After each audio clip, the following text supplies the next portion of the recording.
Tandaan ninyo, hindi si Atty. George ang nag-drive sa sarili niya. There is someone behind the COMELEC. Do you know that? Yes. Alam niyo po ba yan?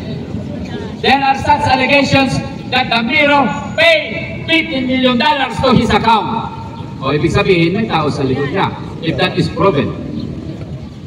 Ngayon, how can you trust the incoming conduct of the election if those are the situations happen before it will be conducted?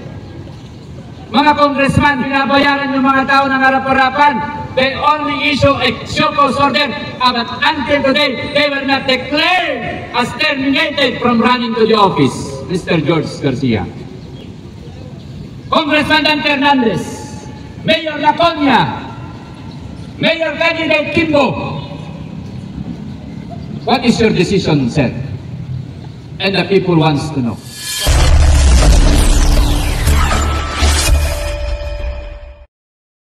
Pagbigyan natin siya na ipaliwanag niya sa atin na makatulog tayo ng mahimbing sa pagganap ng midterm election. Tama po ba?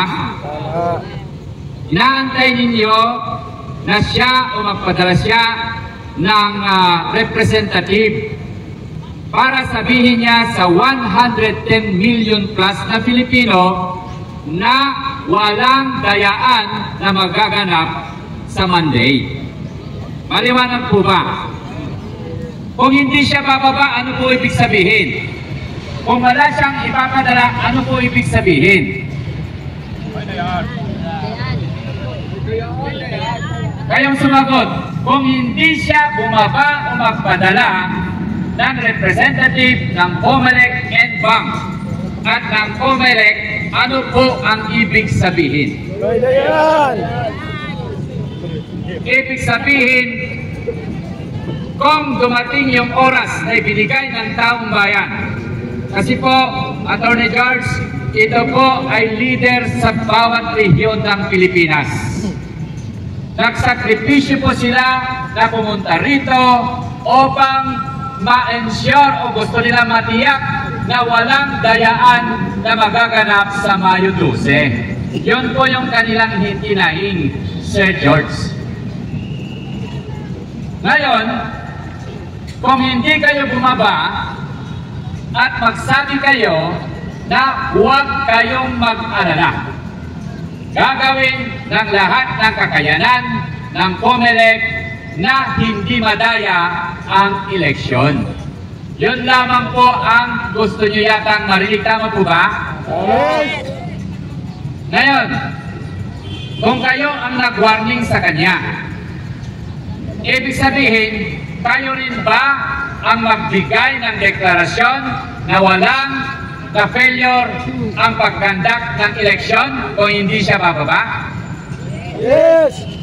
Kayo rin po ba magdedeklara?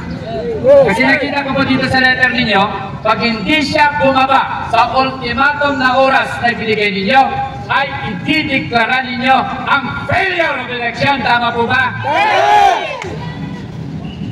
Gusto kong linawin kasi gusto ko transparent kay Sir George. Ang gagawin natin, gagawin ninyo, kasi nag-deliver lang po yung mga taga-NPICC ng sulat sa kanya, iparating na siya gusto nyo siyang bumaba o magpadala ng representative o sulat man lamang, kahit sulat man lamang. O kung nandito na po yata sila. Sir, taga-COMELEC po kayo? Taga-COMELEC po kayo, ma'am? Taga-COMELEC po kayo? Ay, okay. Nililinaw lang po namin kasi baka nandyan po sila. Sasabihin nila, nandyan naman po kami, pinadala namin, hindi nyo sila pinapansin. Turista to, from Thailand. Turista. Wow, turista po. Welcome po from Thailand. Ni hao lai kay Kuya Francia. Hindi tayo nandiyon. Okay. Now, Taiwan yun. kahit sulat lamang po ang hinihingi ng taong bayan, Sir George, na nakalagay, don't worry, fellow Filipinos, we assure you the transparency and honest conduct of the election. Yan lamang po hinihintay nila, Sir George. Nakanda po ba kayo talaga? Dideklara ang failure of the election pag hindi bumaba? Yes! Ako po, Sir George, please. Hindi na po namin kasalanan. At paano kung natuloy yung eleksyon? Kasi hindi naman natin mapipigil, hindi nyo naman mapipigil yung eleksyon. They will still conduct kasi that is mandated by the Constitution. But when finds substantial evidences that there is a fraud or there is a dayal in the conduct of the May 12 election, ano po ang gagawin ng taong bayan? Maging valid po ba yung result ng eleksyon? What will happen to our country if that will come to that situation that it was for the first time in history na magaganap na hindi payag ang taong bayan sa naganap na eleksyon? That is first time in history. They deklara na failure of election. Pag sinabing failure of election at tinatigan tayo ng Korte Suprema, kung hindi kayo kinatigan ng Korte Suprema, meron tinatawag na na-re-establish na People's Court of Justice na pinakamataas na Korte ng Taong Bayan, at na-establish po yan at dyan po magdedesisyon. Ang mangyayari po, walang makakaupong ni isang opisyal na elected sa ating bansa. Handa ba kayo umupo? Saan? Kasi kailangan na malinawin. Kung handa kayong umupo, o handa ba kayong imanehar ang gobyerno ng taong bayan sa malinis na paraan? Oh, walang sumagot. Nakikinig, sumili po si Sir George. So, nakatutok po siya. Pinaparinggan niyo po kayo. Handa niyo po bang i-correct ang government system ng ating bansa kung walang maka-oopong opisyal na na-elect sa gobyerno? Yes! Huwag kayo mabilis. Malinaw ha, naririnig po niya. Ngayon, if the election was declared as failure, pwede bang maganap ang minibit-hirin niyo na isang malinis na pamunuan sa ating bansa? Handa ba niyang ipatupad yan kung mangyari po yan? Yes! Handa niyo rin po bang patawarin yung mga nagkamali? Kung isa si Atty. George sa nagkamali, handa niyo ba siyang patawarin? Yes! Hindi ko malinaw yung sagot ninyo. Tandaan ninyo, hindi si Atty. George ang nag-bad right sa sarili niya. There is someone behind the COMELEC. Do you know that? Yes. Alam niyo po ba yan? There are such allegations that the Miro paid $15 million to his account. O ibig sabihin, may tao sa likod niya. If that is proven. Ngayon, how can you trust the incoming conduct of the election if those are the situations happen before it will be conducted? Mga congressman, binabayaran yung mga tao ng harap-harapan. They only issue a show cause order, but until today, they were not declared as terminated from running to the office. Mr. George Garcia, Congressman Dan Fernandez, Mayor Laconia, Mayor Candidate Kimbo, what is your decision, sir? And the people wants to know. Now, kailangan malinaw po natin yan. So sa pagtatapos ng prayer vigil ng taong bayan, it might end today, but this is just only the beginning for them. Tandaan ninyo, ang People's Initiative ang nagbantay na naman ng boto ng mga nanalo at natalo noong National Election 2022. Nag-file po tayo, nandito yung People's Initiative to declare, the authority to declare. Ipinasa po natin sa Supreme Court noong May 4, 2022 na pag hindi masiguro ng COMELEC na malinis ang eleksyon, idideklara ng People's Initiative ng failure of election. Anong ginawa ng COMELEC? Anong ginawa ng Supreme Court? On the day of the election on May 12 or May 9. Anong ginawa ng COMELEC? Sinuspend niya yung pagbilang. Alas 6 to 7 o'clock in the evening, kinansela niya ang patuloy na pagbilang. So hindi po sila nagbilang. It was only resumed after 1 o'clock in May 10 at the following day. That is the power of the People's Initiative. Now, kung ang United mas makapangyarihan ngayon, bakit? It is now a United People's Initiative that if they will declare today that the conduct of the May 12 election is null and void, no one can sit in office. No one can sit in office. That is our warning, sir. I hope you will answer that. I hope you will come, send a letter before the people send the declaration of failure of election. Nakikinig yung mga otoridad natin. Wala tayong inililihim, wala kayong inilihim. Gumawa kami ng paraan na immediate ito sa kanila para makapagbigay sila ng deklarasyon ngayon before we conduct the May 12 election. Maraming salamat. Yan lamang po ang paalala namin. Hindi ko tinawag na George kasi ang George, ang alam ko na George of the jungle.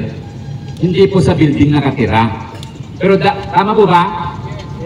Tama po ba? Yes!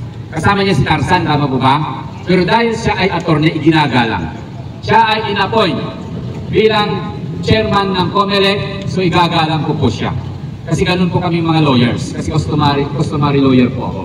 Ginagalang ko po sila. Para naman po sila, igalang po tayo. But if they will not do that today, bahala na po kayo kung anong gusto niyong gawin. Hindi na po namin control yun. We already reminded the PNP, we already warned the AFP, we already warned the Office of the President, we already warned the Office of the Vice President, we already warned the Senator, the Senate President, all the Senators, all the Congressmen, that if you fail the call of the people for a clean and honest election at ginawa nila ang gusto nilang gawin na itama ang ating gobyerno, wala na po kami magagawa. That is all ends up the mission of the NPICC. Marami pong salamat. Very much. Dito, pinagpala ang bayan na ang Diyos ay ang Panginoon. Ano ibig po sabihin yan? Maging ang ating pera nilagay doon na may pakialam ang Diyos sa Pilipinas. Wala pong magpapatuloy o hindi po maaaring magpatuloy ng tuloy-tuloy ang anumang alam na nakikita na, harapan na mayroong kamalian. Kaya dapat po yan ay may ayos. Gusto ko pong sabihin sa inyong lahat din that change is coming. But change has a price. Ang bansa po natin ay merong destiny, merong calling, meron pong assignment, at meron po tayong magandang future. At hindi po mapayag ang Diyos na hindi po yan matupad. Meron pong taktang oras, taktang panahon, at bawat bagay sa ilalim ng langit na dapat ay mangyari. Kaya po tayo nandito ngayon, we are united, at para sa kapakanan ng iba na ngayon lang nakapakinig, ang United People's Initiative, ito po ay inorganize ng isang general ng Armed Forces, ng Air Force.